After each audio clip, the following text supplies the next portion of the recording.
अब तमाम हजरात को रियाज अहमद दुबई से एमिरेट्स एविएशन की जानिब से आप तमाम हजरात को अपने प्रोग्राम, एक खुसूसी प्रोग्राम मीट द विनर्स के हवाले से आप तमाम हजरात का खैर मकदम करते हैं। जैसा कि आप जानते हैं कि इस प्रोग्राम में मैं उन लोगों को बुलाता हूँ जिन्होंने कुछ कामयाबियाँ हासिल की हैं अपनी ज़िंदगी में, अपनी तालीम के हवाले से। लेकिन आज का ये प्रोग्राम ऐसे लोगों का है जिन्होंने अपने ज़िंदगी के 4 मरहलों में से पहला मरहला मुकम्मल किया है। जैसा कि आप जानते हैं कि तालीमी हवाले से पहला मरहला माध्यमिक का होता है, फिर हायर सेकेंडरी का होता है, फिर अंडर ग्रेजुएट का होता है, फिर मास्टर डिग्री का होता है। मास्टर डिग्री तो सप्लीमेंट्री है, कोई ज़रूरी नहीं है, लेकिन अंडर ग्रेजुएशन के बाद लोग फिर जो है नौकरी के मैदान में अपना नौकरी हासिल करके अपनी नई ज़िंदगी शुरू करते हैं। लेकिन इन तमाम मरहलों में सबसे पहला और अहम मरहला वो माध्यमिक एग्ज़ाम का है। तो आज मैंने इस मरहले को पास करने वाले तमाम खुशकिस्मत और इम्तियाजी नंबर से पास करने वाले तालिब इल्मों को बुलाया है, ताकि मैं जो अभी माध्यमिक एग्ज़ाम देने वाले हैं, उनकी रहनुमाई हो सके और इनके ज़रिए हम जानें कि आखिर इनकी तरक्की जो है कि पीछे क्या राज़ है, इन्होंने किस तरह से अपनी पढ़ाई हासिल की और फिर आगे इनका क्या इरादा है, इनका क्या बनना चाहती हैं, क्या करना चाहते हैं। इस प्रोग्राम के हवाले से सारी बातें जो हैं एक के बाद एक इनसे पूछी जाएँगी और ये मैसेज जो होगा तमाम ऐसे लोगों के लिए जो अभी तालीम हासिल कर रहे हैं और जो इम्तिहान देने वाले हैं। इसका मकसद एक ये भी है कि जो लोग तरक्की कर चुके हैं, अब कामयाब हो चुके हैं, उनसे आवाम को तारुफ कराया जाए और इनकी तरक्कियों से जो दूसरे लोग हैं कुछ अपना जो है निशानदेही और अपना रास्ता और अपना मसले का हल तलाश कर सके, यही हमारा मकसद है। आमतौर से ये प्रोग्राम हमारा जो है हमेशा जो है अंग्रेजी में हुआ करता है, लेकिन ये प्रोग्राम आज मैं उर्दू में कर रहा हूँ और इसलिए ताकि जो है ज़्यादा से ज़्यादा लोग जो है इसमें जुड़ सकें और ज़्यादा से ज़्यादा मुस्तफ़ीज़ हो सकें। तो मैंने पिछले अपने प्रोग्राम में बहुत सारे ऐसे लोगों को जो साइंटिस्ट लोग थे, उन सबको मैंने बनाया है।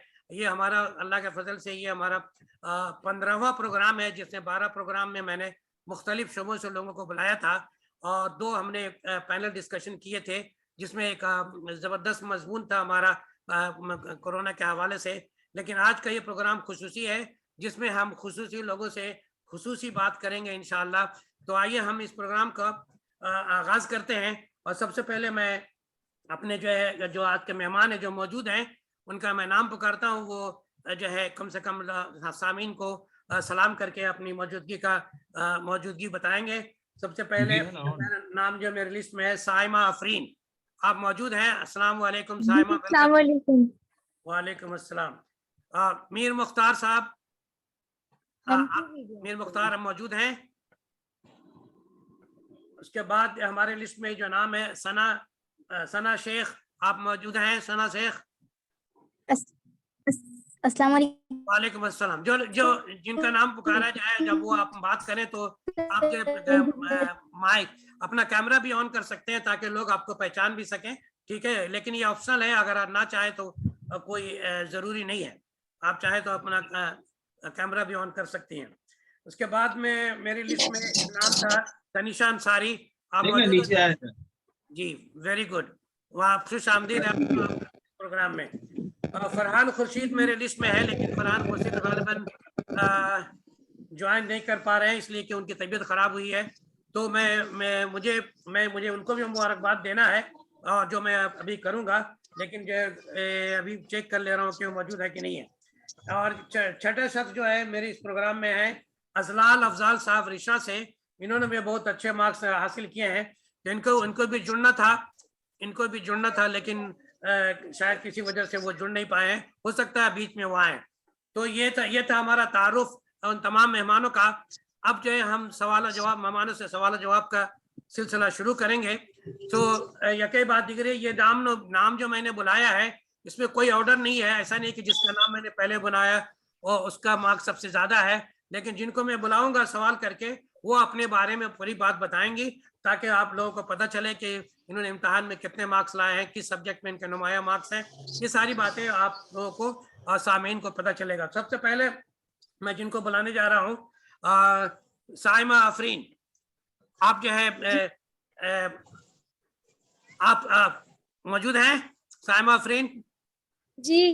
जी, आपसे आपसे मैं पहला सवाल ये करूंगा, क्या आप अपनी फैमिली बैकग्राउंड के बारे में तमाम सामीन को बताएं कि आप जो है आपके वालिद साहब कौन हैं, आप कहाँ रहती हैं, किस मोहल्ले से आपका ताल्लुक है, और अपने पीछे भी जाए तो अपने दादा जो भी अपने खानदान के हवाले से अपनी फैमिली बैकग्राउंड के बारे में आप पहले बताएं, ताकि लोगों को मालूम हो सके कि आप कहाँ से आई हैं, कौन है, और आपका मुकम्मल जो है तारुफ हो सके। तो साइमा आफरीन, आप ये बताएं अपने फैमिली बैकग्राउंड के बारे में सबसे पहले। मेरा नाम साइमा आफरीन है और मैं आसनसोल से हूँ। और मेरे फादर का नाम है रिजवान अहमद। मेरे फादर ईदगाह हाई स्कूल में हेडमास्टर हैं और मेरी मम्मी हाउसवाइफ है और मेरे दादा भी हेडमास्टर रहे हैं। Very good, very good, very good. अब मैं जो नाम पुकारने जा रहा हूँ, सना शेख।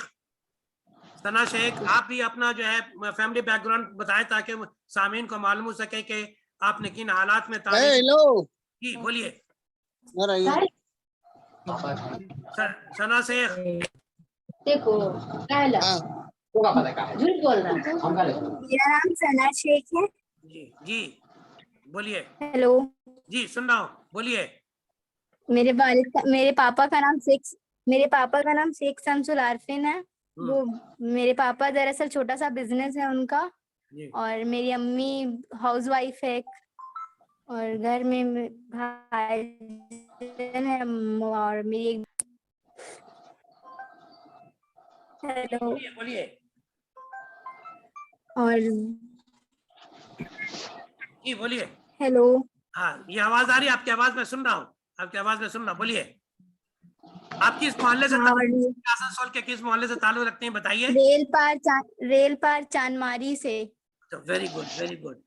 चलिए, बहुत बहुत शुक्रिया आपका तनीषा अंसारी साहबा। अब इसके बाद जो है मेरी लिस्ट में जो तनीषा अंसारी का नाम है, तनीषा अंसारी, आप अपना तारुफ कराइए अपने फैमिली बैकग्राउंड के बारे में। तनीषा अंसारी, आप आवाज मेरी सुन पा रही हैं? जी बोलिए।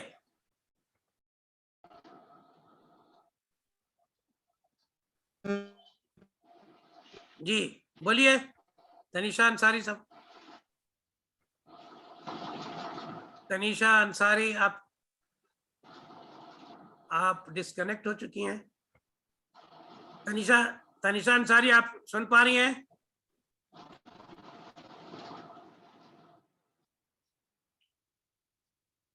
आप सुन पा रही हैं मेरी आवाज?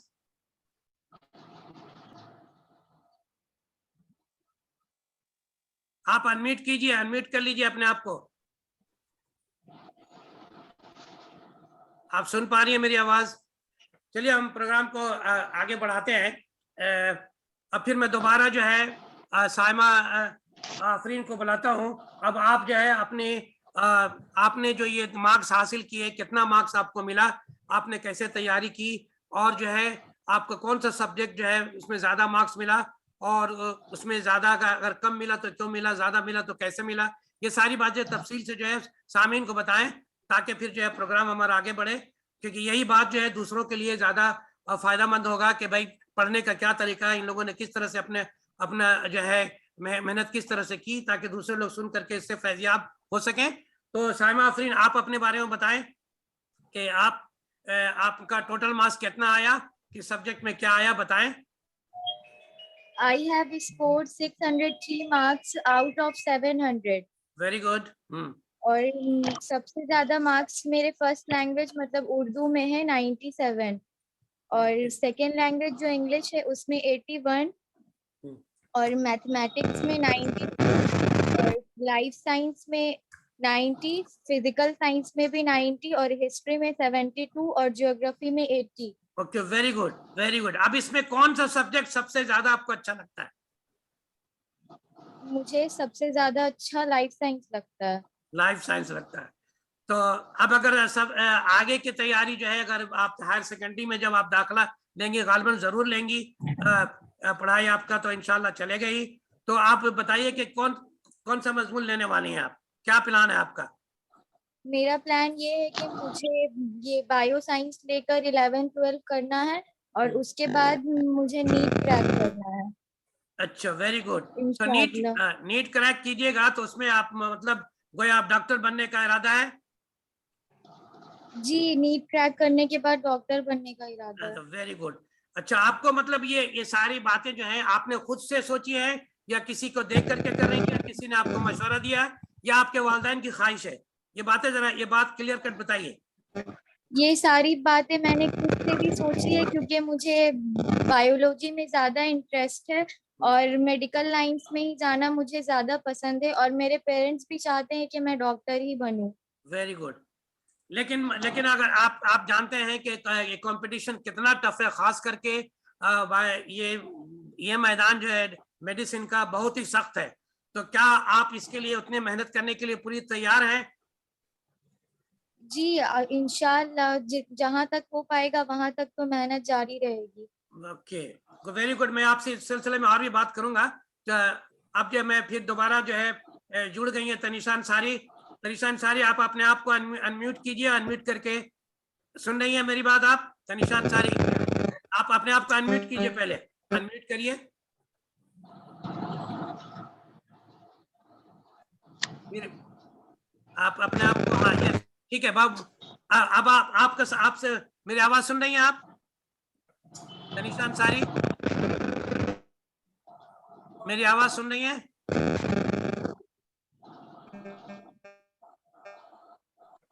मेरी आवाज सुन रही है? इनका कनेक्शन नहीं हो पा रहा है। अच्छा चलिए फिर ठीक है, मैं आता हूँ फिर। सना शेख, आप मुझे सुन रही हैं? सना शेख जी। अच्छा, अब आप अपने बारे में बताइए कि आपने जो माध्यमिक इम्तिहान दिया तो आपने किस तरह से तैयारी की और कितने मार्क्स आपके आए, सबसे ज्यादा मार्क्स इसमें आए, ये सारी बातें सामीन को बताइए। मेरा 605 मार्क्स आया है total out of 700 very good. और सबसे ज्यादा हाईएस्ट मार्क्स मेरा physics और सिक्स साइंस में 95 और थर्ड मेरा ये उर्दू में 93, मैथमेटिक्स में 92, ज्योग्राफी में 82, हिस्ट्री में 72 और इंग्लिश में 73। Okay, very good. ये सो मेरा इन तमाम मज़ामीन में मार्क्स है। जी, इन तमाम मज़ामीन में सबसे ज्यादा पसंद कौन सा सब्जेक्ट आपको है? मैथमेटिक्स। Mathematics, very good. तो आप क्या आपने जब आपका आगे पढ़ने का इरादा तो जरूर होगा? जी जी बिल्कुल, science, pure science. Pure science लीजिएगा तो आपको तो ये बात सही से मालूम ही होगा कि प्योर साइंस पढ़ करके आपका रुख किधर होगा, क्या क्या का ऑप्शन आपके पास है, ये पता है आपको? जी, इंजीनियरिंग का फील्ड मुझे मिलेगा और उसमें बहुत सारा स्कोप्स है, तो आगे इंजीनियरिंग का ही मुझे शौक है। मेरे घर वालों को भी मुझे इंजीनियर बनते ही हुए देखना है, तो बस अल्लाह का, हाँ जी, माँ बाप से दुआ। Very good. तो आपने ये फैसला खुद से किया या जैसा मैंने खुद से किया है या आपको पुश किया जा रहा है या आप दूसरों को देख के कर रही हैं? नहीं, बताइए, ये जरूरी सवाल है। नहीं, ये मेरा खुद का डिसीजन है। ये मेरा खुद का डिसीजन है। ये मैं खुद चाहती हूँ कि मैं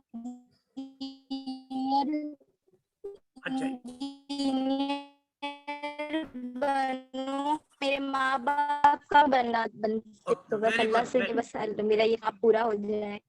वेरी गुड। ये सारे सवाल जो मैं पूछ रहा हूँ उसके पीछे मकसद है, लेकिन ये जानना जरूरी है कि जो भी बच्चा जानबूझ करके खुद से इरादा करे, खुद से सोच के करे, तो उसमें उसकी दिल जमी भी होती है और दिल भी लगाता है, और जिसमें आदमी पूरी मुस्तैदी के साथ मेहनत करे तो अल्लाह भी उसको कामयाब करता है।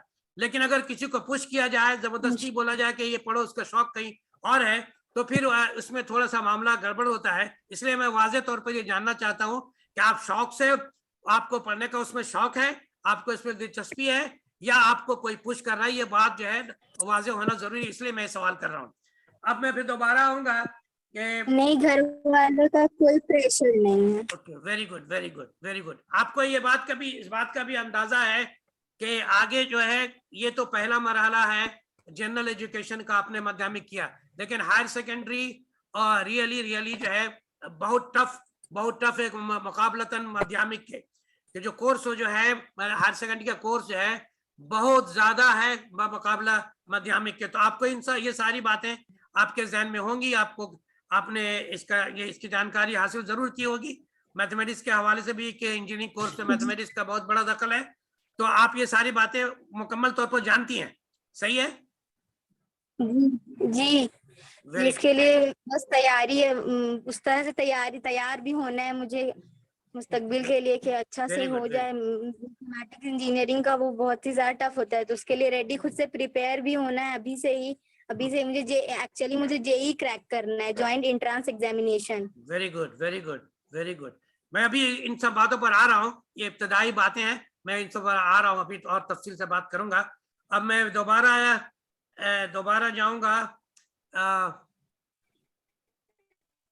साइमा जी। अच्छा, अब आप अभी आपने बताया कि आप जो है डॉक्टर बनना चाहती हैं, माशाल्लाह। डॉक्टरी का जो पेशा है वो जो है नंबर 1 कहलाता है तमाम पेशों में। ये पूरी दुनिया में डॉक्टरी का पेशा बेहतरीन कहा जाता है, हर लिहाज से पहला नंबर का शहरी डॉक्टर कहलाता है, और इज्जत भी है, पैसा भी है, शोहरत भी है। लेकिन इसके अलावा इसमें बहुत सख्त मेहनत है। मैं आपको पता होगा कि इसमें 5 साल पहले एमबीबीएस में पढ़ना होता है, फिर एमबीबीएस पढ़ने के बाद आपको तशफ़ी नहीं होगी जब तक कि आप जो है मास्टर डिग्री ना करें, तो फिर उसमें 3 साल है।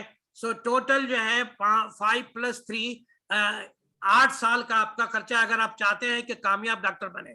इसके बरक्स कोई अगर इंजीनियरिंग लेता है तो वो 4 साल में अपनी इंजीनियरिंग मुकम्मल करके जो है वो अपनी जिंदगी जो है दाखिल हो सकता है।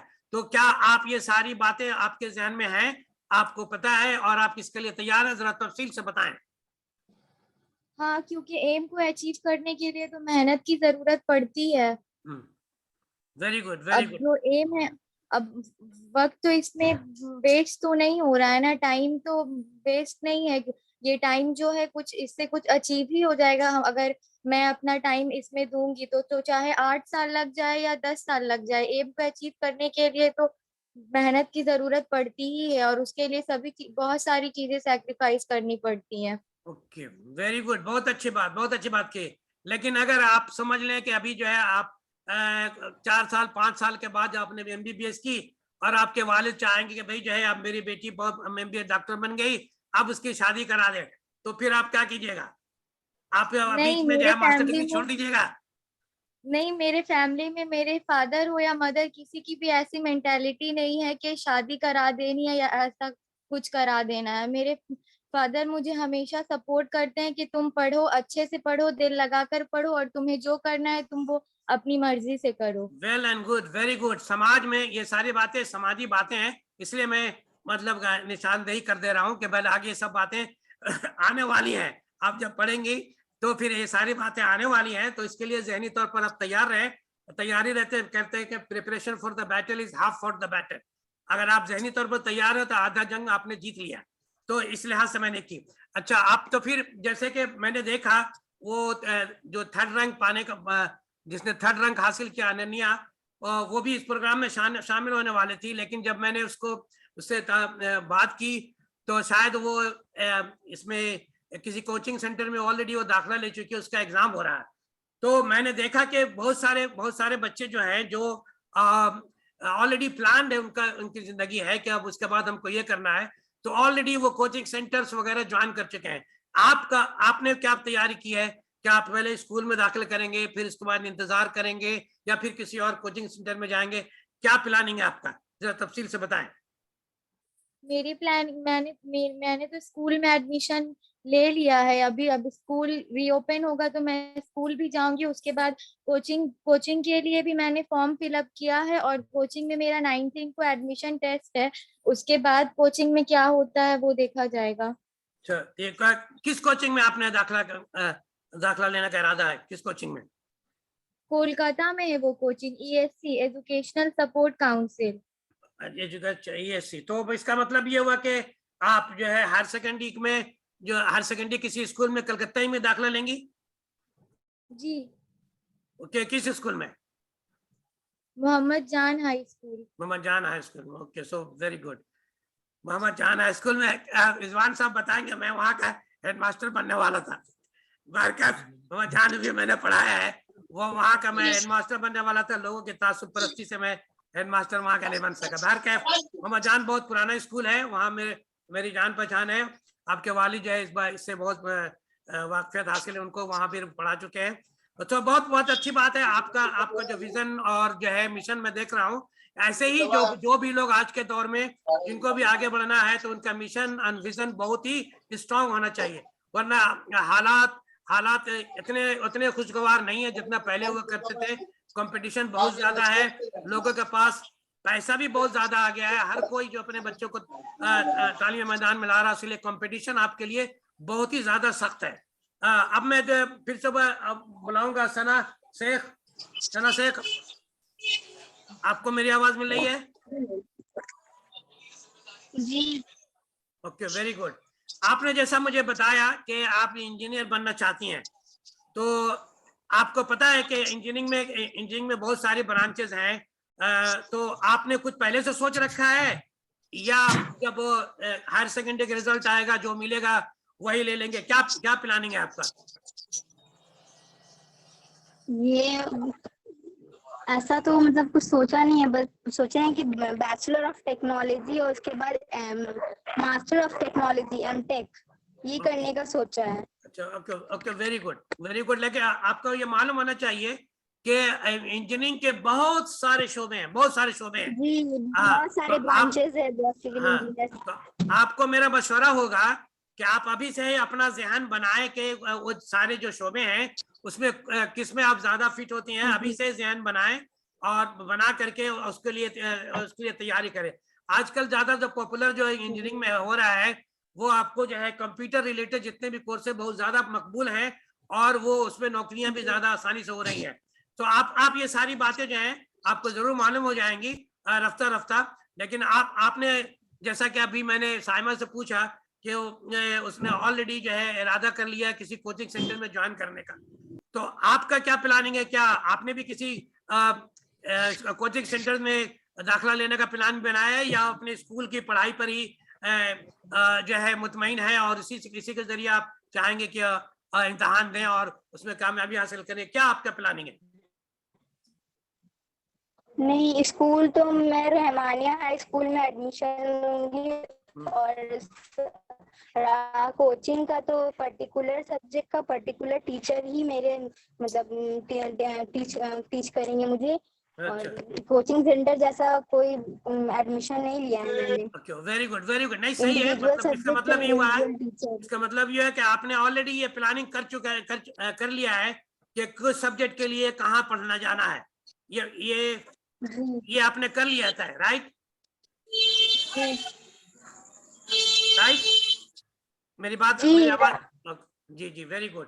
असल क्या है कि कोचिंग सेंटर में जो लोग जाते हैं तो उनको ये सारी चीजें एक जगह, एक अम्ब्रेला के अंडर सब कुछ मिलता है, और ये इंडिविजुअल कोचिंग सेंटर्स में है तो आपको दूसरे जगह जाना पड़ेगा, तो उसमें आपको जो है टाइमिंग वगैरह ये सब का भी मसला, ये सारी बातें जो भी फैसला करें आप सारी चीजों को सोच समझ करके करें, तो इंशाल्लाह आप जो जरूर कामयाब होंगे।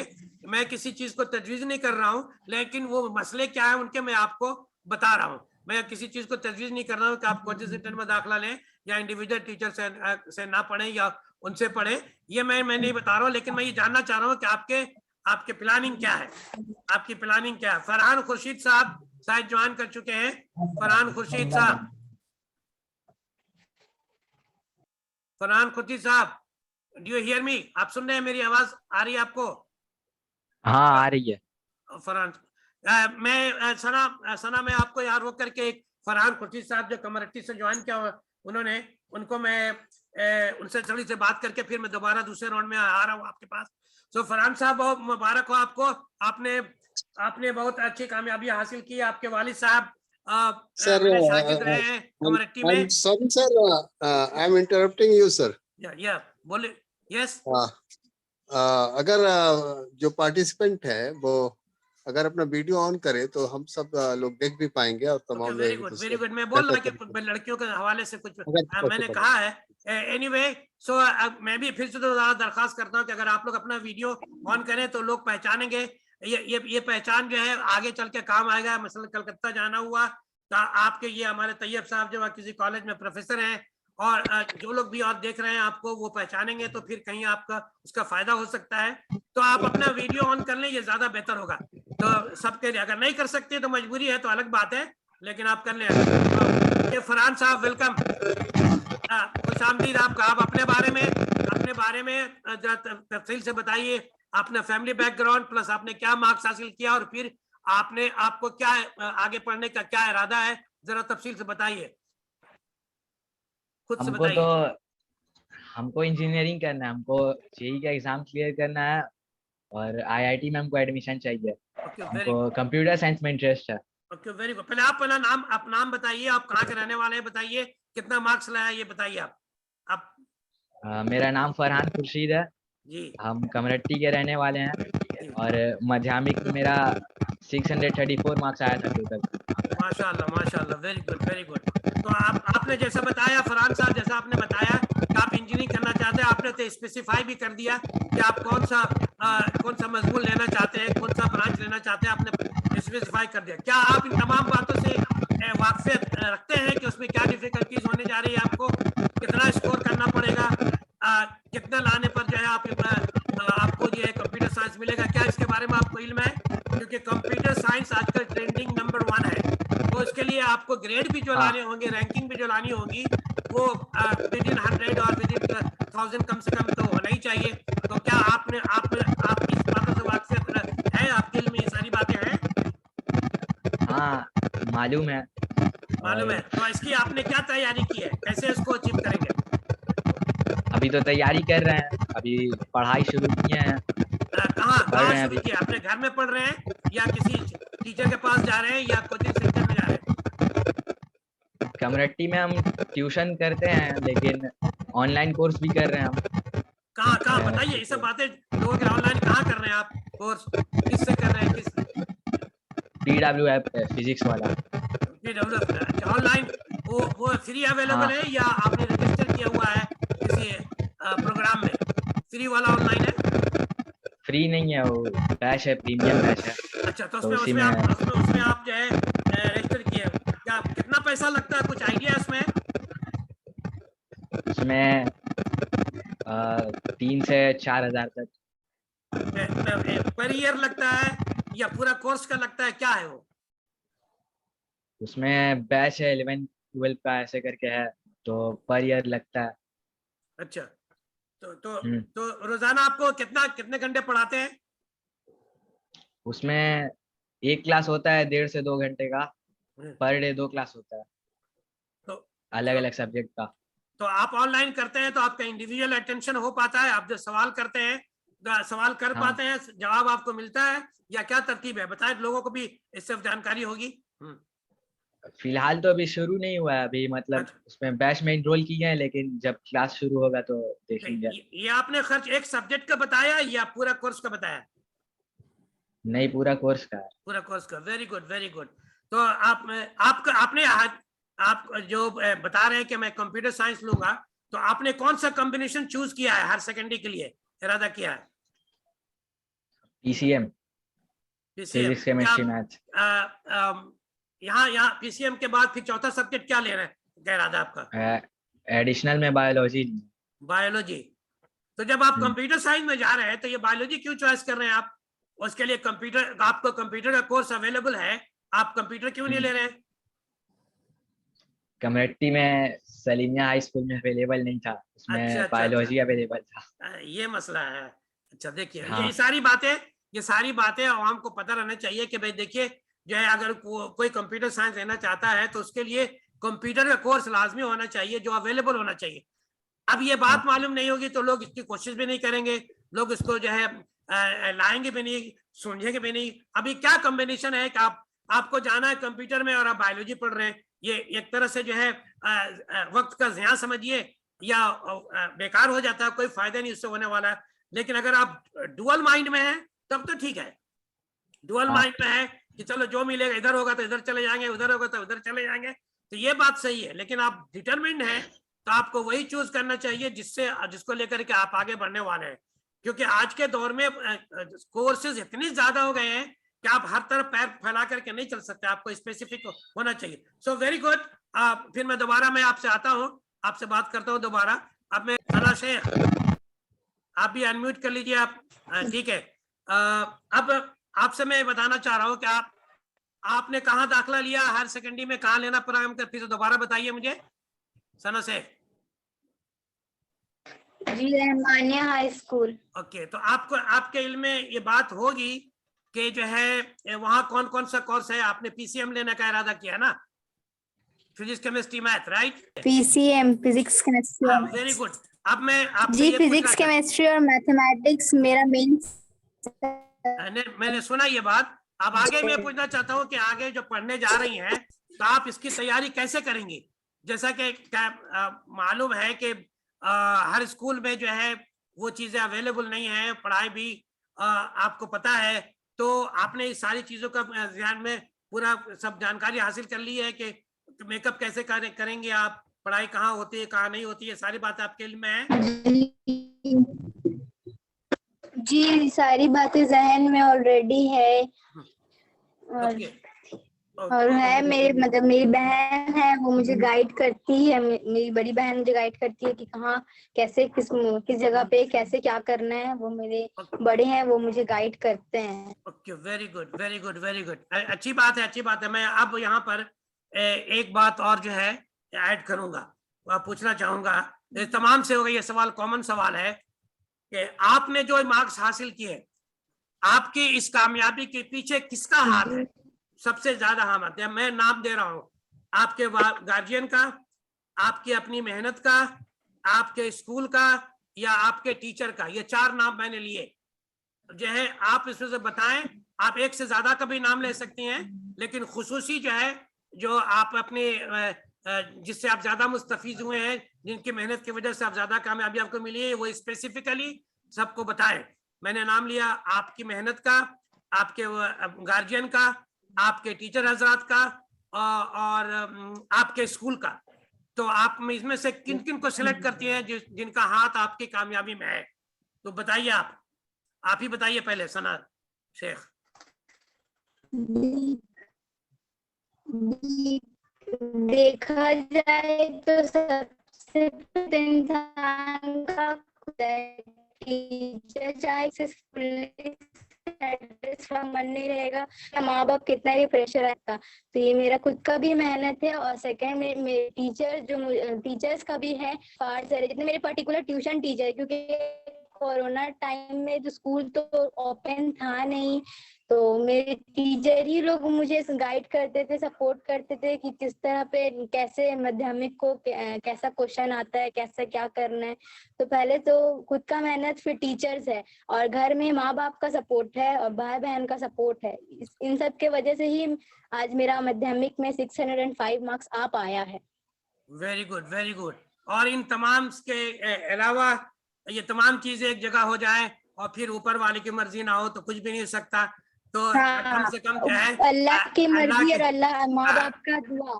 वेरी गुड वेरी गुड माँ वेरी गुड वेरी गुड। माँ बाप की और बड़ों की दुआएं हैं, मेरे नाना नानी उन सब की दुआएं हैं, जिसकी वजह से आज यहाँ पे है, और आगे भी दुआ करते हैं ये लोग कि मैं आगे भी कामयाब हूँ। वेरी गुड वेरी गुड, बहुत बहुत अच्छे नजरियात हैं। अब यही सवाल मैं अपने साइमा आफरीन से पूछ रहा हूँ, आपके निगाह में आपकी कामयाबी के पीछे सबसे बड़ा हाथ, पहले आप बताइए स्पेसिफिकली, फिर उसके बाद जिसको भी आप शामिल करें, स्पेसिफिकली किनका हाथ है? मैंने जो नाम बताया, कामयाबी के पीछे जी मेरी बताइए। मेहनत है, मेरी कामयाबी के पीछे मेरी मेहनत है। और स्कूल के बारे में कहा जाए तो स्कूल तो कोरोना टाइम में स्कूल तो क्लोज थे, तो स्कूल में तो पढ़ाई हुई नहीं, जिसकी वजह कर सब कुछ हम मतलब ट्यूशन टीचर्स पे ही डिपेंड रहना पड़ा। और मेरे पेरेंट्स हैं, मेरे मम्मी पापा, मेरे पापा मुझे बहुत सपोर्ट करते हैं, बहुत कोऑपरेट करते हैं मेरे पापा। और मेरे दादा जिन्होंने बचपन से मुझे पढ़ाया अच्छे से, मेरे बेसिक को स्ट्रॉन्ग किया, वो मेरे दादा भी है।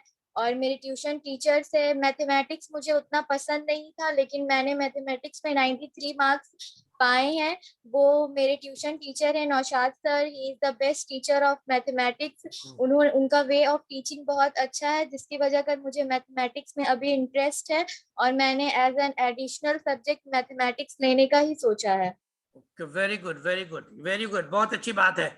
लेकिन आप, अच्छा, अब यहाँ पर एक बात मैं और करूंगा कि सर मैं I am very sorry to, आज मुझे थोड़ा सा, मैं हर प्रोग्राम में सर का रहता हूँ शुरू से आखिर तक, और मैं आज थोड़ी मजबूरी है सर, मुझे निकलना पड़ रहा है, मैं आपसे पहले बता चुका नहीं, हूँ। कोई बात नहीं, कोई बात नहीं, कोई बात नहीं, अल्लाह आपको सेहत। और इन बच्चों के लिए मेरी बहुत सारी दुआएं, और अगर मैं लौट कर आता हूँ तो अगर शुरू रहेगा तो मैं ज्वाइन करूंगा आप लोगों के लिए। मैं उर्दू का टीचर हूँ, तो उर्दू का एक शेर आप लोगों के लिए कि ऊंचाइयों पर पहुंचना कोई कमाल नहीं, ऊंचाइयों पर पहुंचना कोई कमाल नहीं, ऊंचाइयों पर ठहरना कमाल होता है।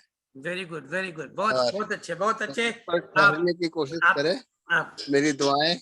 और आखिर का एक शेर बोल करके मैं जुदा होऊंगा कि सितारे तोड़ने की मेरी ख्वाहिश तुमसे पूरी हो, दुआ है मेरे कद से बहुत आगे निकल जाओ। वेरी गुड, बहुत बहुत शुक्रिया सर जी। मैं ठीक है अगर मुमकिन हुआ तो मैं ज्वाइन करता हूँ। जी, ठीक है, ठीक है, ठीक है, बहुत अच्छी बात।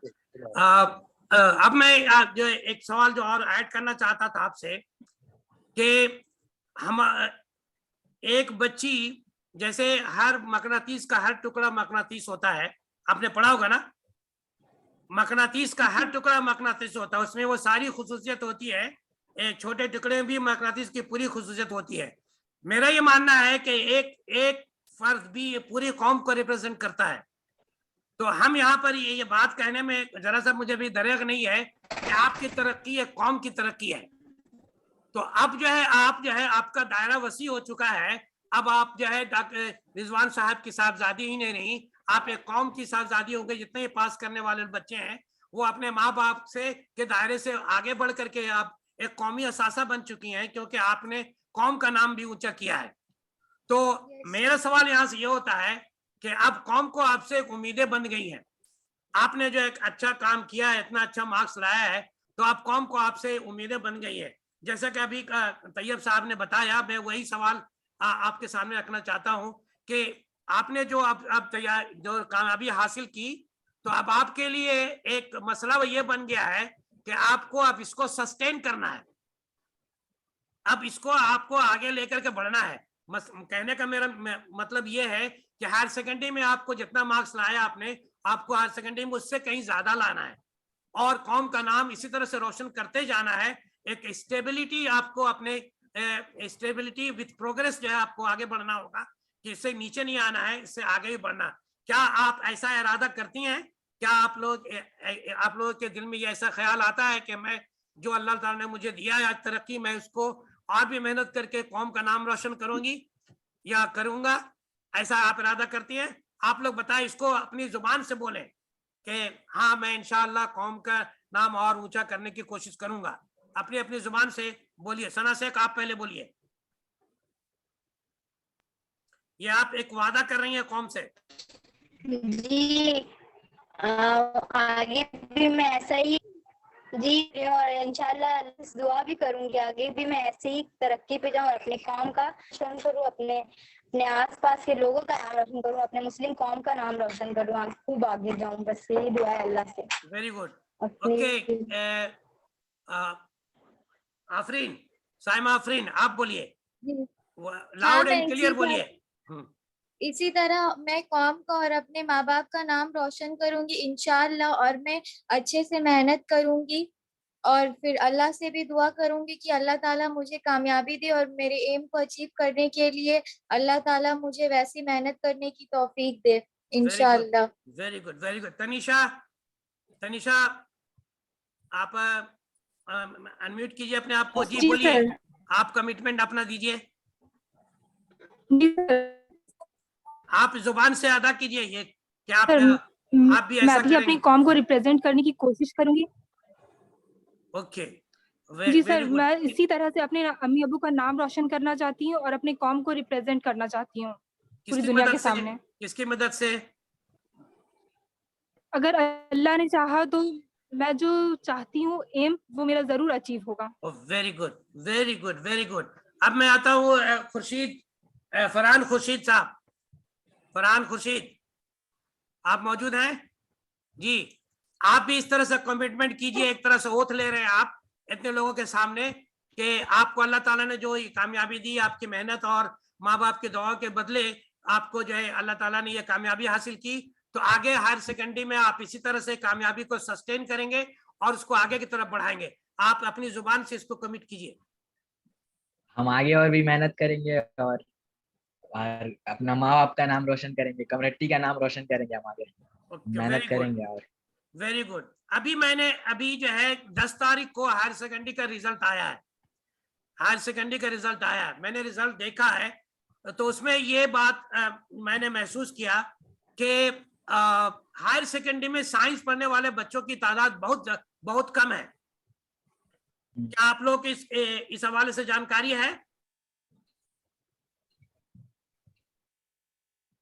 हाँ, कम्युनिटी में तो कम है। कम्युनिटी में सबको लगता है कि 10 का मार्क्स के हिसाब से 12 में आदमी परफॉर्म करेगा। सब कोई, अगर किसी का कम आ जाता है तो साइंस पढ़ने का बाद भी एडमिशन नहीं लेता है, कोई छोड़ देता है, अपना स्ट्रीम चेंज कर लेता है तो अब एडमिशन टाइम। यहाँ पर ये मेरा सवाल है, ये कौम के लिए सवाल है, ये कौमी मसला ये। आप ये बताइए कि लोग जो है डिस्करेज हो जाते हैं, तो वजह उसकी क्या है? क्या टीचर की कमी है, अच्छे स्कूल की कमी है, या फिर पैसे की कमी की वजह से नहीं कर पाते हैं? क्या मेन वजह क्या है? किस चीज की कमी की वजह से लोग साइंस नहीं लेते?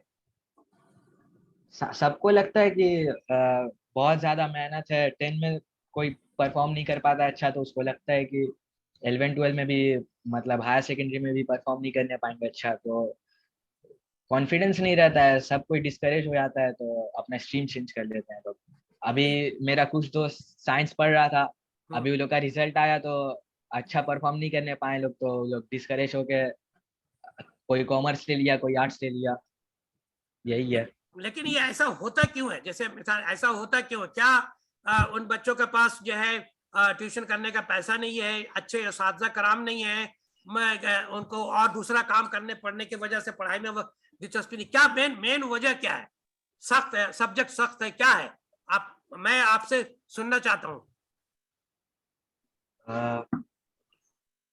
कम्युनिटी में हाँ, टीचर लोग का भी कमी है कम्युनिटी में। जैसे ट्यूशन वगैरह करने बाहर जाने पड़ता है शाम में, फिर तो यहाँ तो टाइम का बहुत प्रॉब्लम होता है। अच्छा, ट्रैवल करने पड़ता है, तो इसीलिए तो बहुत कोई नहीं लेता है साइंस। तो इसकी वजह यह है कि असातिज़ा कराम की कमी के वजह से लोग हायर सेकेंडरी जो है नहीं पढ़ पाते साइंस लेकर के। सही है, वेरी गुड। अब मैं यही सवाल जो है अब साइमा से मैं साइमा से पूछूंगा, फिर तनीषा, इसके बाद सना। ओके साइमा, तुम्हारा नाम पहले ले लिया मैंने, आप तुम ही बताओ कि क्या आपके बहुत इल्म में सारे बात हो? रीजन हाँ, बहुत सारे रीजन है इसके पीछे। जैसे लड़कियों की बात की जाए तो बहुत सारे फैमिलीज ऐसे होते हैं जिनकी मेंटालिटी ये होती है कि आफ्टर ग्रेजुएशन हम अपनी बेटी की शादी करा देंगे। इस वजह से बहुत कोई आर्ट्स ले लेते हैं कि क्या फायदा साइंस में इतनी मेहनत करके, इतने पैसे खर्च करके, आफ्टर ग्रेजुएशन तो हमें इसका ब्याह ही कर देना है, तो इसे आर्ट्स ही दिला देते हैं और उसमें ही किसी भी सब्जेक्ट में ऑनर्स करवा देते हैं। और फिर सेकेंड प्रॉब्लम ये होता है कि बहुत सारे बच्चे इंटरेस्टेड होते हैं साइंस में, लेकिन ये बहुत किसी के घर फाइनेंशियली प्रॉब्लम्स भी होते हैं जिसकी वजह कर वो साइंस नहीं ले पाते हैं। और आसनसोल में साइंस के टीचर्स तो मिल जाते हैं, लेकिन जो रेल पार में रहने वाले बच्चे हैं, जिस लोकेलिटी में मैं रहती हूँ, वहाँ बहुत सारों का कहना ये है कि एक तो साइंस में प्लस फीस बहुत ज्यादा है, उसके बाद प्लस हमें ट्यूशंस के लिए दूर जाना पड़ता है, जिसकी वजह से हमें ट्रैवलिंग फेयर भी देना पड़ेगा। तो ऑल टोटल बहुत सारे लोगों का फाइनेंशियली प्रॉब्लम भी हो जाता है। और बहुत सारे बच्चे ऐसे भी हैं जो 10th में अपने मार्क्स से खुद को जज करते हैं कि मुझे हायर सेकेंडरी में किस स्ट्रीम में जाना है। अगर 10th में due to some reason 10th में मार्क्स कम भी हो गया तो सब इनका डिस्करेज हो जाते हैं, सोचते हैं कि नहीं हो पाएगा मेरे से, इस वजह से बहुत कोई साइंस नहीं ले पाते हैं। Very good. तो ये बात मैं जानना चाहता हूँ और लोगों को बताना भी चाहता हूँ कि साइंस में बच्चे जो नहीं पढ़ पा रहे उसकी अहम वजह क्या है। आप लोगों ने अपनी जुबान से कहा, ये सारी बातें आप लोग सुन रहे हैं। उम्मीद है कि इलाका के लोग जो है इन सब बातों को सुनेंगे और ये मसाइल उसको हल करने की कोशिश करेंगे। लेकिन मैं यहाँ पर दो मिसालें देना चाहता हूँ। आज ही मैंने अखबार पढ़ा, एक IAS ऑफिसर है, उन्होंने अपना जो है स्कूल का मार्कशीट रिलीज किया है। वो मैथमेटिक्स में उनका मार्क्स 36% था और आज वो है IAS ऑफिसर हुए हैं। मैं जानता हूं, मेरा एक दोस्त जो मेरे साथ उसने MSc मैथमेटिक्स की बर्दवान यूनिवर्सिटी से, उसके हाई स्कूल में मार्क्स बहुत ही खराब थे, हायर सेकेंडरी भी उसके मार्क्स बहुत खराब थे, अंडर ग्रेजुएट में भी उसके मार्क्स उतने अच्छे नहीं थे, किसी तरह से पास किया। लेकिन मैं मास्टर डिग्री में वो फर्स्ट क्लास सेकंड हुआ, जिसकी वजह से वो आसनसोल के नामवर कॉलेज में वो प्रोफेसर हुआ और अभी वो रिटायर किया है। मैं इस बात से ये मैसेज देना चाहता हूं तमाम बच्चों को कि आप, ये मैंने पहले ही कहा था, ये पहला मरहला है, ये बहुत इंपॉर्टेंट है। लेकिन इसके अलावा आपके पास 2 मरहले और 3 मरहले और बचते हैं जहां आप अचीव कर सकते हैं। मसलन आपने देखा होगा कि फुटबॉल मैच जो होता है या क्रिकेट मैच आप बहुत ज्यादा देखते हैं, तो शुरू में जो आपका रन रेट बहुत कम होता है, लेकिन आखिर में आप धुआंधार बल्ला मारते हैं और चौवे छक्के मार करके आप जो मैच जीत जाते हैं। तो आखिर में ये जो दूसरे जो मराइल हैं, आपको इसमें मार्क्स कम आया है, लेकिन हायर सेकेंडरी में आपको, जैसे मैंने ओथ लिया, आप अगर इसी तरह से मेहनत करेंगे तो इंशाअल्लाह अल्लाह ताला आपको जरूर मदद करेगा, माहौल भी ऐसा बनेगा, आप जरूर कामयाब हो सकते हैं। इसलिए मार्क्स को आप तो कम से कम ये ना समझे कि ये मार्क्स जो है हमारे लिए हम बेवकूफ हैं, ऐसा कुछ भी नहीं है। वो एक दिन का मसला होता है, एक दिन में आप कितना अच्छा लिख सकते हो उसी हिसाब से जो आपका एग्जाम का मार्क्स होता है। तो जो बच्चे ये समझ करके साइंस नहीं लेते हैं वो गलती करते हैं। आपके पास ऑप्शन है, हायर सेकेंडरी है, अंडर ग्रेजुएट है, उसमें जो है आप जाकर के कामयाबी हासिल कर सकते हैं। तो मेरी राय और मेरा मुअद्दबाना मशवरा ये होगा, एक तरह से मुअद्दबाना इसलिए कर रहा हूँ कि ये मैं चाहता हूँ कि लोग इसको सही से समझें कि ऐसा कोई भी बात नहीं है, ये माध्यमिक है, माध्यमिक एग्जाम आपका करेक्ट पैरामीटर आपकी सलाहियत का नहीं है। ऐसे बहुत सारी मिसालें हैं, तो आप जो है उसको ना देख करके आप अपने मिशन की तरफ जाएं, साइंस पढ़ना चाहते हैं। ये बात तो सबके जहन में है और मैं इस बात से पूरी तरह वाकिफ हूँ कि हमारे इलाके में क्या मसला है क्या नहीं है, उसी हवाले से तो मैं कोशिश करता हूँ, लेकिन नहीं हो रहा। बहर कैफ आप लोग जो है इस बात का ध्यान रखें कि अगर, जैसे कहते हैं ना कि इफ यू आर, अगर आपके अंदर आग है, आपके स्टमक में अगर फायर है, तो आप जरूर कामयाब होंगे, इसको कोई नहीं रोक सकता। हदीस कुदसी भी है कि गुर्बत जो है ये लानत नहीं है, ये नबी की सुन्नत है। आप गुर्बत को तस्लीम कीजिए और अल्लाह से दुआ करिए कि अल्लाह ताला जो है हमको इल्म से नवाजे।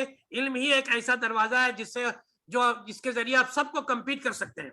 तो हदीस कुदसी ये है कि मैंने इल्म और हुनर को फाका कशी में रखा है। लोग शायरी में तलाश करते हैं, कहां से पाएंगे? ये हदीस कुदसी उस हदीस को कहते हैं जो अल्लाह की बात को उस वसल्लम ने अपनी जुबान से कहा।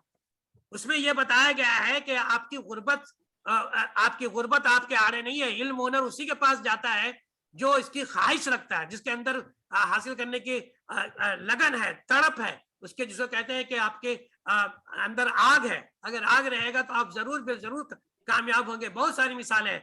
आपने अखबार में पढ़ा होगा, एक टायर पंक्चर बनाने वाला का बेटा IAS ऑफिसर हो गया, वो इंजीनियर हो गया, डॉक्टर हो गया। ये उसी की मिसालें हैं। इसलिए आप इन तमाम बातों से गुर्बत को अपने जहन में से निकालिए। आप कोशिश करिए, ऐसे लोगों को अल्लाह जो है गैब से मदद करता है। आपके इरादे क्लियर होने चाहिए, आपकी मेहनत वाज़े होनी चाहिए, आपका मिशन क्लियर होना चाहिए। आप जरूर कामयाब होंगे। बहुत सारे लोग ऐसे कामयाब हैं, हुए हैं और होते जा रहे हैं। तो आप इसको बिल्कुल जो है सिचुएशन जो है उसको इम्प्रूव करने की आप जितना कोशिश कर सकते हैं करिए, लेकिन उसको वजह ना बनाइए कि इस वजह से मैं नहीं कर पाया। आप कोशिश करते रहिए, अल्लाह कारसाज है, जरूर करेगा। अब मैं यही बात जो है एक आखिर में एक बात और मैं आपको एक चीज शेयर करके दिखाना चाहता हूँ। आप देखिए, मैं आपको एक चीज दिखाना चाहता हूँ, ये बहुत ही अहम चीज है जो मैं आपको बताना चाह रहा हूँ। आप देख रहे हैं, ये मैं शेयर कर रहा हूँ स्क्रीन, आप देख रहे हैं? Yes sir. आप तमाम लोग देख रहे हैं? हेलो? जी सर। ओके, मैंने क्या लिखा है यहाँ? मैंने क्या लिखा है?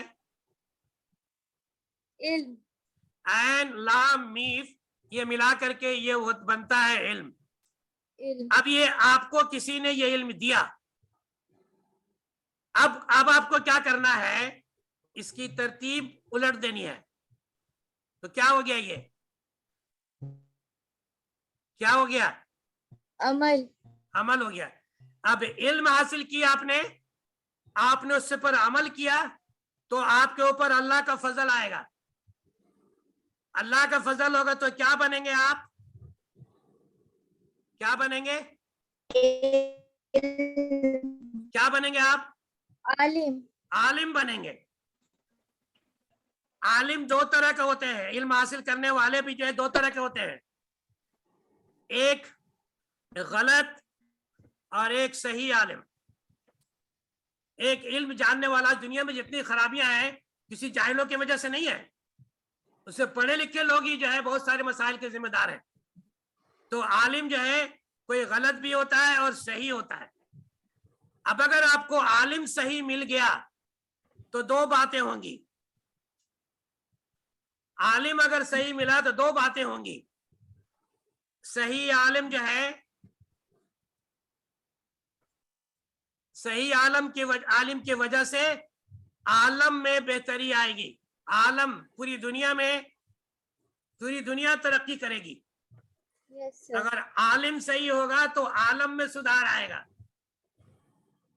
और जब आलम में सुधार आएगा फिर वापस आइए वहीं पर। ये क्या है, पढ़ रही हैं आप? क्या है ये? इल्म। नहीं, ये है अलम। अलम, सॉरी। ये अलम के माने क्या होता है? अलम के माने झंडा होता है। तो आपका ये झंडा जो है इल्म के जरिया इन तरतीब से पूरे आलम में बुलंद होगा। पूरे आलम में आपका झंडा जो बुलंद होगा, ये इल्म, यही एक जरिया है और दूसरा कुछ भी नहीं है। क्या आप चाहते हैं कि आपका झंडा जो है पूरी दुनिया में बुलंद हो, आप Yes, sir. इज्जत के साथ रह सके, आपकी सारी दुनिया इज्जत करने पर मजबूर हो? चाहती हैं या आप लोग चाहते यस हैं? सर। चाहते हैं। Very good. तो यही तरीका है और इसका कोई दूसरा तरीका नहीं है। इसका कोई दूसरा तरीका नहीं है। समझ रहे हैं आप? अब मैं आता हूं। अब मैं दोबारा एक आखिरी सवाल करना चाह रहा हूं। आखिरी सवाल, मुझे भी एक प्रोग्राम में भी जाना है दोबारा। यह आखिरी सवाल कर रहा हूं कि इल्म आप बहुत ही तीखा सवाल है, ये बहुत ही तीखा सवाल है। इसको आप बच्चों को जानना बहुत जरूरी है कि आप आखिर जो है ये इल्म हासिल क्यों कर रहे हैं। क्या बहुत सारे ऐसे बच्चे नहीं हैं जो बगैर इल्म के जो है दुनिया में कामयाब हैं? मैंने ऐसे बहुत सारे लोगों को देखा है जो है आपके उन्हें अंगूठा लगाते हैं और उनके अंदर जो है हजारों लोग उनके एम्प्लॉय हैं, उनके अंगूठे के सही से उनको तनख्वाह मिलता है। आखिर आप लोग पढ़ना क्यों चाहते हैं? मेरी बात समझ में आ रही है आपको? Yes sir. तो क्यों अगर ये चीज क्लियर है तभी जाकर के आप इसमें तजस्सुस और मेहनत करेंगे। आपके पढ़ना क्यों चाहते हैं? मैंने आपको सवाल का जवाब अभी दिया है। बताइए। जिंदगी जीने का सलीका तो हम लोगों को इल्म ही सिखाती है। तो आपका मतलब ये है कि जो जाहिल है उनको जीने का तरीका नहीं आता है। जैसा कि अभी आपने ही बताया कि इल्म से आलम में अलम को नहीं, फैलाने मेरे के लिए कहने का हमें मतलब- इल्म की जरूरत है। यही मैं कही, आपको अगर झंडा बुलंद आलम में करना है। सुधार आता है, आलम में सुधार आता है। पढ़े वेरी गुड। इल्म से कहते हैं कि इल्म से आदमी खुदा को पहचानता है, इल्म से आदमी खुद को पहचानता है। अगर खुद को नहीं पहचानेगा तो फिर वो खुदा क्या पहचानेगा? और इल्म ही एक जरिया है जो आसान है, सबके लिए अवेलेबल है। बिजनेस करना सबके लिए अवेलेबल नहीं है, लेकिन इल्म हासिल करना सबके लिए अवेलेबल है। लेकिन अंदर में आग होनी चाहिए, अगर ये रहेगा तो आप जरूर बिल जरूर कामयाब होंगे। आप ये इस बात का आपको यकीन होना चाहिए। क्या आपके ज़हन में ये बात यकीन के साथ आप इस बात को मानती हैं कि इल्म ही एक ऐसा जरिया है जिसके जरिए हम पूरी दुनिया में दोबारा वो खोया हुआ वकार हासिल कर सकते हैं? क्या आपको यकीन है इस बात का? Yes sir. आप इल्म के जरिए जो है खोया हुआ वकार हासिल कर सकती है? पूरा यकीन है आपको? सबको बोलिए, मैं सबसे पूछ रहा हूँ। तनीषा आप बोलिए। तनीषा मेरी आवाज आ रही है आपको? जी सर। हाँ सर, आ रही है आवाज। हाँ, मेरा सवाल क्लियर है आपको? बताइए आप। सर आप क्या रिपीट कर सकते हैं सवाल? हाँ, मैंने ये पूछा कि भाई देखिए, बहुत सारे मेरे रिश्तेदारों में बहुत से अगल बगल में देखा जाए कि वो जो है कुछ भी इल्म स्कूल तक नहीं गया वो, लेकिन आज जो है वो इसके बिजनेस इतना बड़ा हो गया है कि वो हजारों आदमी को जो तनख्वाहें देता है और जो है उसके बाल बच्चे जो है अच्छे से पढ़ लिख रहे हैं और खुद वो जाहिल है। तो मेरा सवाल यहाँ से होता है, क्या पढ़ना वाकई जरूरी है इतना? क्यों हम पढ़ रहे हैं? जी सर, इल्म लेना तो बहुत जरूरी है, ताकि ना, आपने अभी खुद बताया, ताकि वो ना खुद को अच्छे से पहचान सके और एक अच्छा बेहतर इंसान बन सके। बेहतर इंसान बन सके। तो आप क्या भी इस बात को मानती कि जो जाहिल है वो बेहतर इंसान नहीं बन सकता?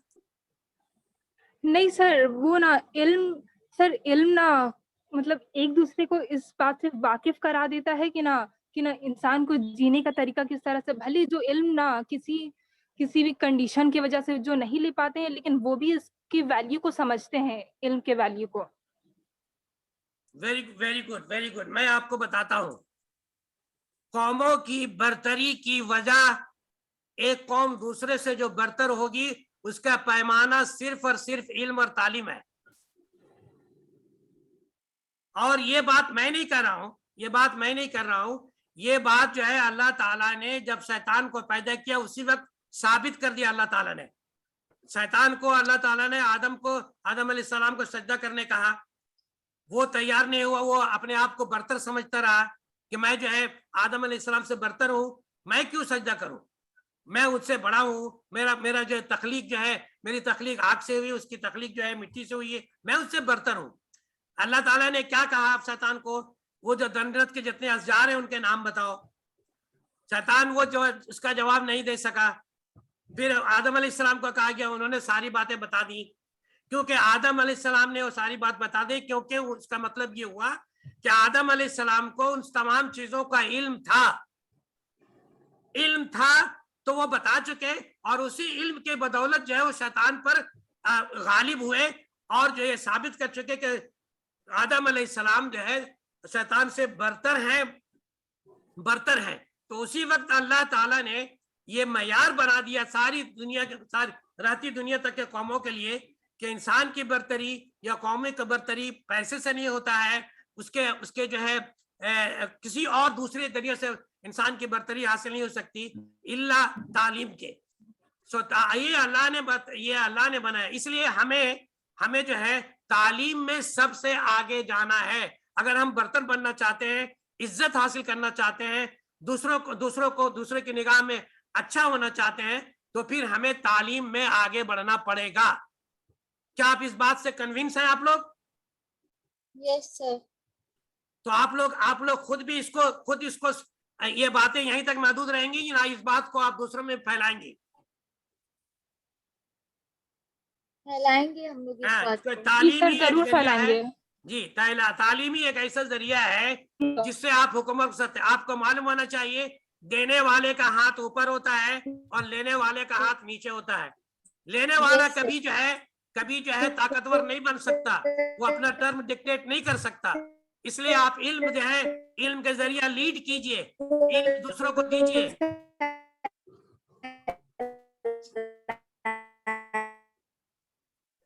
तो आप जो है इल्म के जरिए दूसरों पर आप जो है हुकूमत कर सकते हैं।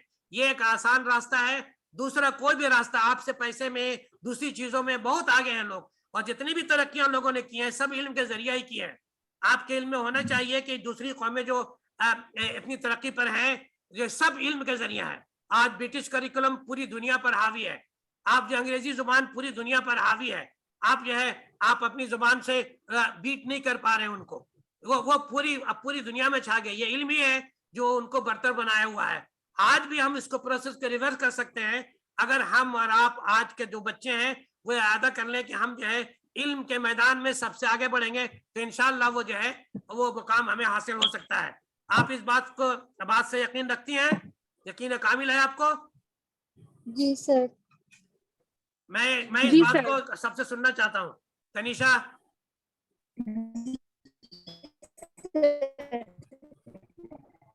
ओके, सना, आप इत्तेफाक रखती हैं इससे, इस बात से इत्तेफाक रखती हैं? जी सर। ओके जी okay, very good. Okay, now ये खुर्शीद साहब, फरहान खुर्शीद, ये सारी बातें जो मैंने की आज से इत्तेफाक रखते हैं आप, या कोई डिफरेंट ओपिनियन? हाँ सर, रखते हैं। इत्तेफाक नहीं रखते सर, हैं? पूरा इत्तेफाक रखते हैं। पूरा इत्तेफाक रखते हैं। तो इंशाल्लाह नाउमीदी कुफ्र है। अगर जो लेट हो चुका, अभी से भी हम इरादा करें तो वो दूर नहीं है कि हम जो भी जो है हर मैदान में आगे निकल सकेंगे इंशाल्लाह। नाउमीदी इंसान को अपनी मेहनत पर और अल्लाह की मदद पर भरोसा करना चाहिए, आगे बढ़ते जाना चाहिए, और हमेशा जो है ये फिक्र रहे कि खुद अपने आप के बारे में ना सोचे, हमेशा जो है आप दूसरे के बारे में सोचें, तो फिर जो है आपकी भलाई ऑटोमेटिक हो जाएगी। ये आप याद रखें इस बात को, जो है आप सबके पूरा कलेक्टिव सोचना शुरू करें तो आपकी तरक्की उसमें होगी। आप याद रखें, हम जो इस हालत में है, जैसा कि आप कह रहे हैं कि कम्युनिटी में कोई टीचर नहीं है और जो है आसनसोल में कोई टीचर नहीं है वगैरह वगैरह, बहुत सारी बातें आपने बताई। ये इसकी वजह क्या है? हमारे पिछले आबा अजदाद ने वो मेहनत नहीं की जो दूसरी कौमों के आबा अजदाद ने किया। तो क्या हम अपनी नस्ल को, यानी तुम लोग अपनी नस्ल को क्या उसी तरह से छोड़ दोगे, या तुम लोग इस बात का इरादा करोगे कि नहीं, हम अपनी नस्ल को जो ऐसे जगह पहुंचा जाएंगे, हम अपनी जिंदगी में ऐसा कुछ मकाम बना जाएंगे कि हमारी आने वाली नस्ल वो ना उस चीजों का शिकार ना हो जो उसका शिकार हम हैं। क्या आप इस बात का इरादा करते हैं आप लोग? Yes sir. तो इरादा बिल्कुल। जी बोलिए। अब मैं आपको 5 मिनट जो है एक और बात बताऊंगा। ये इन तमाम मसाइल का हल है, जो भी मसला हमारे पास एग्जिस्टिंग है वो आसनसोल में और कम्युनिटी में, वो उसका मुकम्मल हल मैं बता रहा हूँ आपको। ग्रुप लर्निंग बहुत ही इंपॉर्टेंट तरतीब है आजकल पूरी दुनिया में ग्रुप लर्निंग के ऊपर बहस चल रही है। हम लोग भी जो है इस थ्योरी के ऊपर कुछ रिसर्च कर रहे हैं। वो थ्योरी है पीयर लर्निंग, जिसको ग्रुप लर्निंग से भी लोग जानते हैं। आप लोग क्या कीजिए, टीचर तो अपनी जगह पर है ही है, लेकिन आप अपने 5-6 बच्चों का एक ग्रुप बनाइए और ग्रुप स्टडी कीजिए। आज के दौर में आपको मटेरियल हासिल करना आसान है, इंटरनेट से सब हासिल है, ठीक है। आप अपने टीचर से जो है सवाल जो है हफ्ता में एक बार भी जाकर के पूछ ले तो काफी है, लेकिन आप मिल करके ग्रुप स्टडी करें। ग्रुप स्टडी से आपके बहुत सारे मसाइल हल है। जितने भी कोचिंग सेंटर्स हैं वो इसी उसूल पर अमल कर रहे हैं। कोचिंग सेंटर्स जो है आपको जो रेसिडेंशियल सेंटर्स हैं वो आपको वहां पर वही करते हैं, ग्रुप में पढ़ाते हैं सबको और एक दूसरे से। जैसे आज आपको सबक पढ़ाया गया, आपने अब नोट बना करके आप घर जा करके आप उसको पढ़ें। आपको नहीं समझ में आया, अपने दोस्त को फोन करें। हो सकता है जो आपको समझ में नहीं आया उसके समझ में आए, उससे मशवरा करें।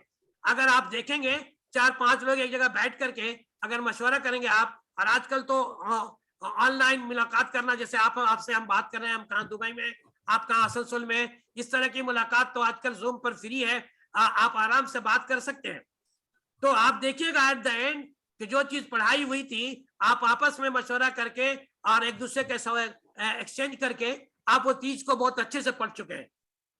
फिर आप सीधा जा करके उसके प्रॉब्लम जो एग्जाम में आता है वो सॉल्व कर सकते हैं। आप ट्राई कीजिए, ग्रुप लर्निंग बहुत ही अच्छा मेथड है, वो आपको बहुत सारी चीजों से निजात देता है।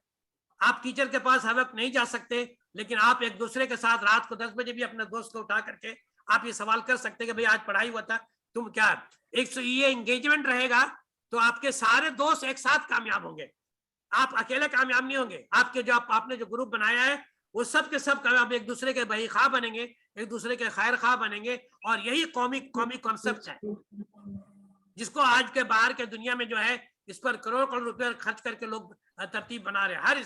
हर स्कूल में ये सारी स्कीम चल रही है। अब जो है बच्चों को दिया जा रहा पढ़ाने के लिए, टीचरों को भी चाहिए कि अपना तरतीब बदल दे, एक तरतीब ले आए ग्रुप लर्निंग का। तो तादाद बच्चों के स्कूल में कोई मैटर नहीं रखता है। आपने सवाल को समझा दिया, अब उस सवाल को जो है आप जो है बच्चों पर दीजिए, बच्चों पर ग्रुप बना दीजिए, अब वो बैठ करके उसको मसाइल को हल करेगा। अब उसके बाद फिर दोबारा 5 मिनट के बाद आप पूछिए, वो देखिएगा उस ग्रुप में वो बच्चा जो है, सारा बच्चा जो है कम से कम 80% समझ गया। नहीं हुआ तो जो बच्चा जो है नहीं समझा उससे पूछे भाई क्या नहीं समझा, अब उसको आप तस्लीम कर दें, आपके पढ़ाने का तरीका नहायत ईजी हो जाएगा। आप जो है हर बच्चे तक पहुंच पाएंगे। ये ग्रुप लर्निंग का कॉन्सेप्ट बनाया जाए तो सारे मसले, 100 बच्चे हम अपने यूनिवर्सिटी में 100 बच्चों को पढ़ाते हैं, इस तरतीब से निहायत आसानी से होता है।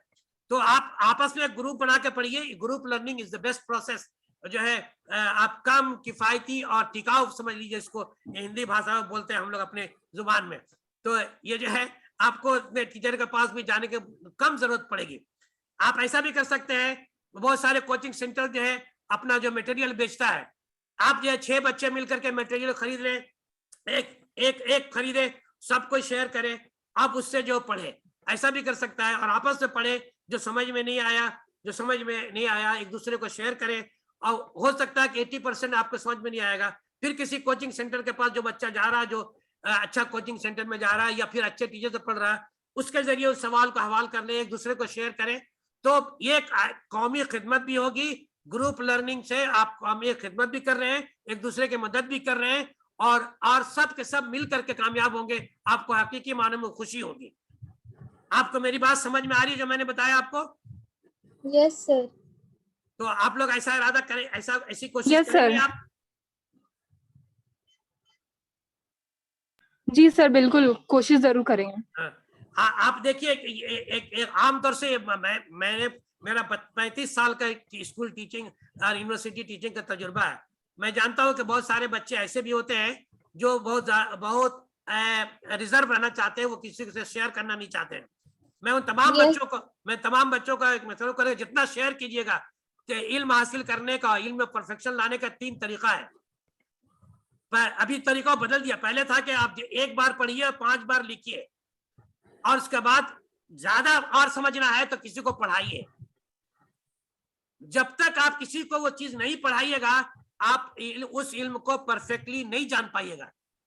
तो जो बच्चा जो अच्छा जानकार है, जिसको समझ में आता है, उसको चाहिए कि जबरदस्ती अपने साथी को बुला के उसको पढ़ाए, ताकि वो समझे ना समझे उसका इल्म परफेक्ट हो जाए।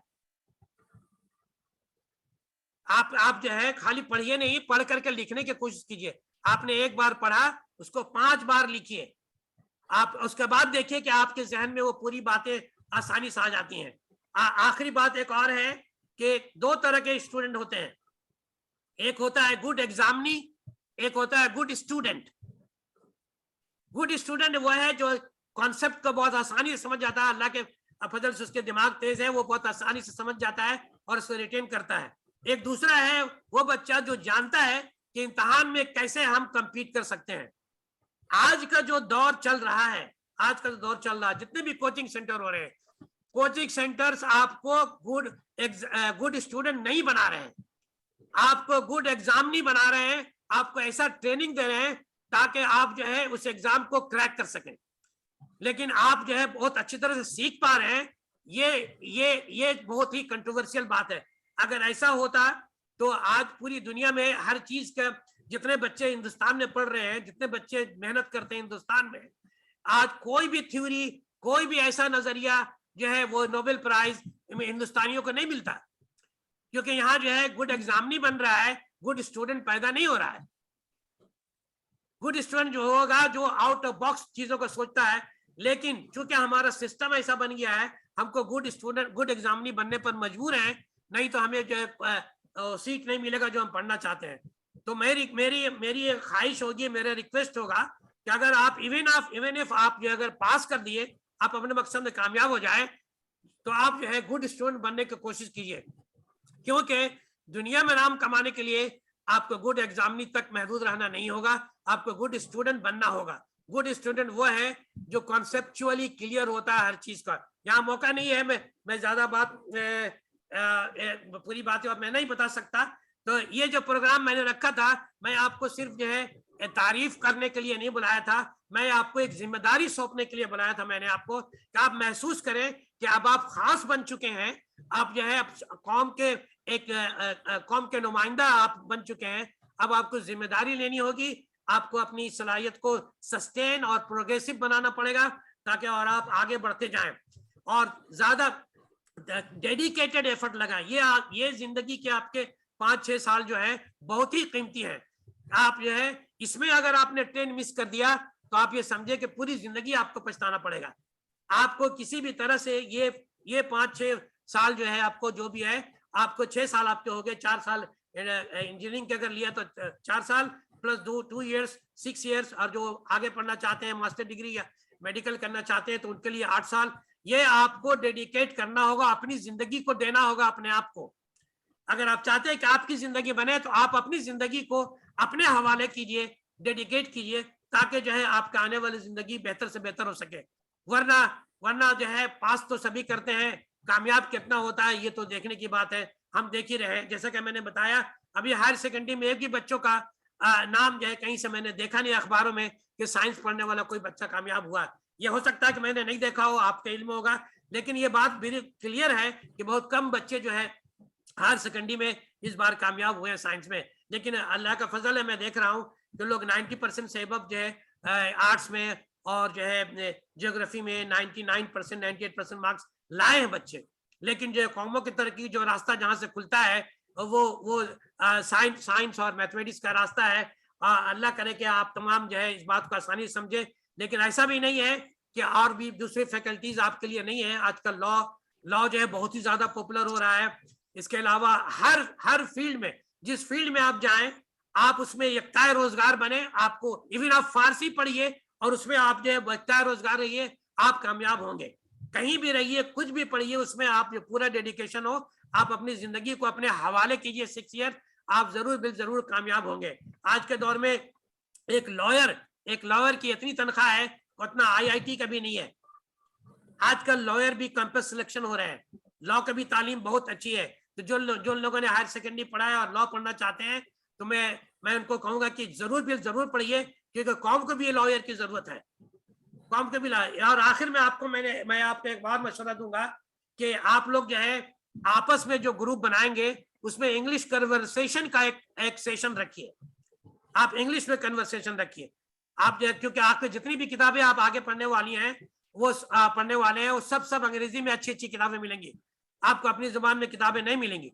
इसलिए इंग्लिश का कन्वर्सेशन आप रखिए, बेधड़क बोलने की कोशिश कीजिए, आपस में एक दूसरे से बात कीजिए अंग्रेजी में। इंशाल्लाह वो आपके अंदर वो बातें आसानी से पैदा होंगी। हमने किसी अंग्रेजी स्कूल में नहीं पढ़ा, मैंने पूरी जिंदगी अंग्रेजी मीडियम के बच्चों को पढ़ाया। वो कोशिश मैं जब मेरे ग्रेड 9 में था, तो अपने साथियों को लेकर के हर हफ्ते जो है मैं एक डिबेट रखता था, उसको मैं अंग्रेजी में बात करता था, या हाटन रोड में जाकर अपने साथियों के पास करता था।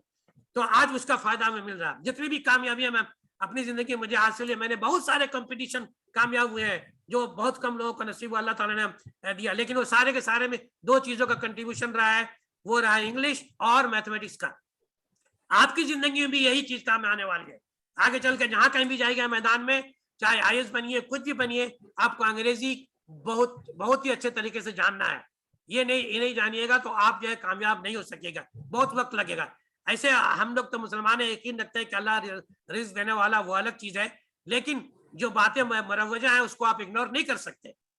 तो आप जो है अभी से ही आप कोशिश करें कि अंग्रेजी में तबादला ख्याल जो भी हो अंग्रेजी में करें, और अंग्रेजी अखबार पढ़ें और अंग्रेजी का न्यूज सुने।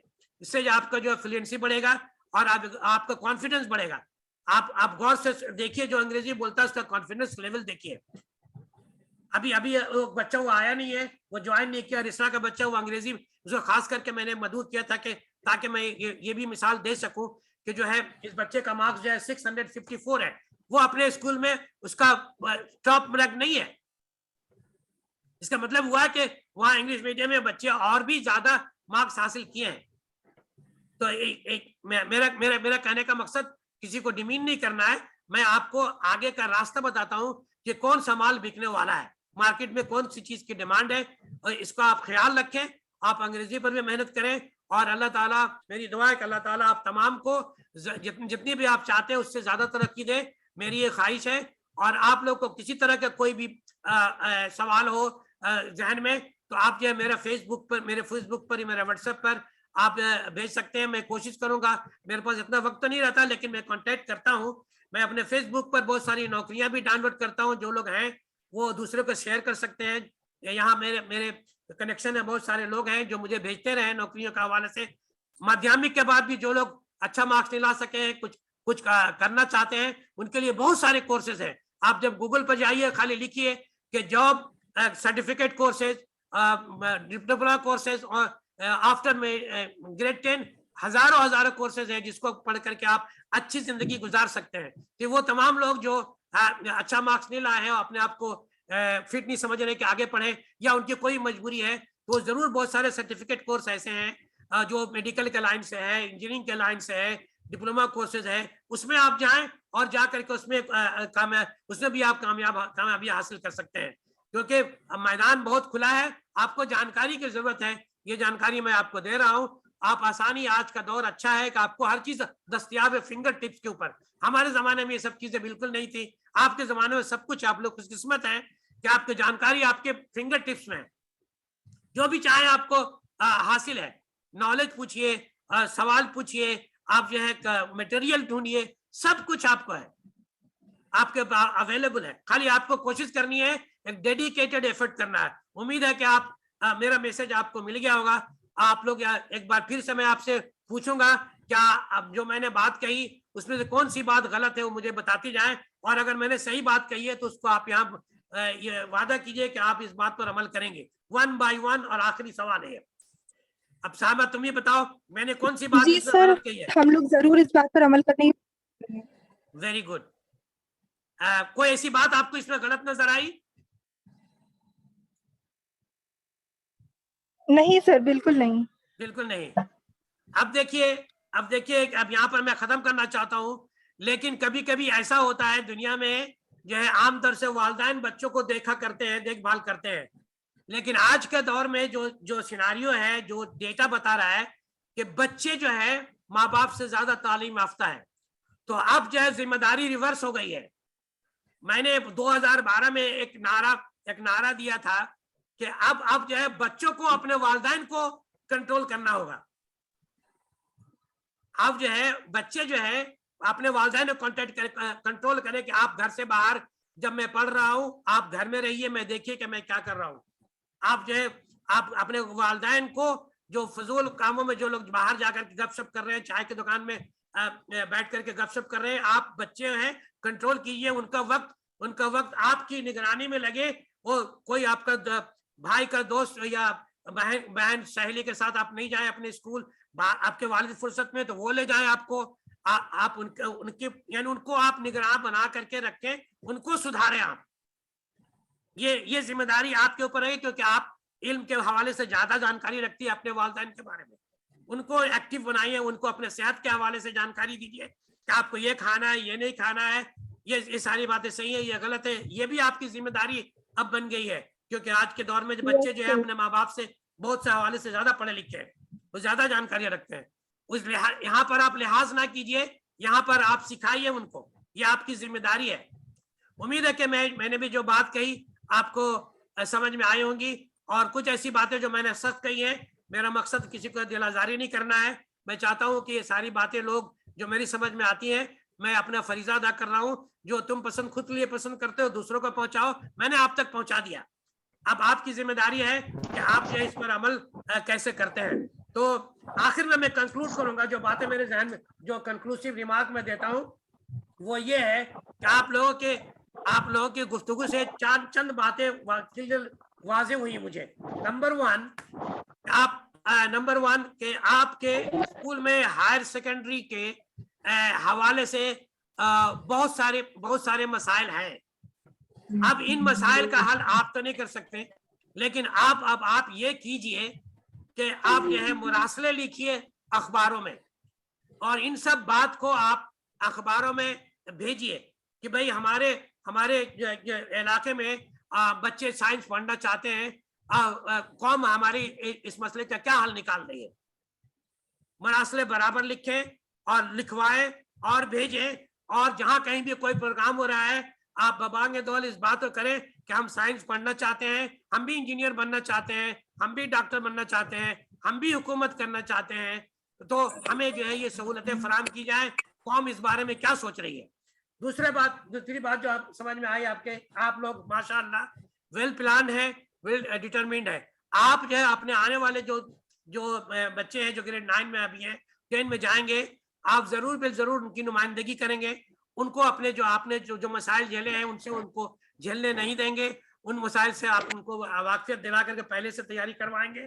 और फाइनली जो बात मेरी समझ में आई कि आपको इस बात का एहसास है कि इल्म के जरिए ही हम जो है कामयाब हो सकते हैं, न सिर्फ इस दुनिया में, दूसरी दुनिया और भी आखिरत में भी इल्म के जरिए ही कामयाबी हासिल हो सकती है। तो हम इंशाअल्लाह तमाम जो है इल्म फैलाने की कोशिश करेंगे और इसकी जिम्मेदारी लेते हैं और जिम्मेदारी लेंगे। ये बातें मैंने आपसे सुनी और मुझे ये अच्छा लगा। अब मैं इन तमाम बातों के साथ आप लोग के जो लोग शामिल हुए उनके शुक्रिया अदा करते हुए इस प्रोग्राम को खत्म करने का मेरा टाइम हो गया।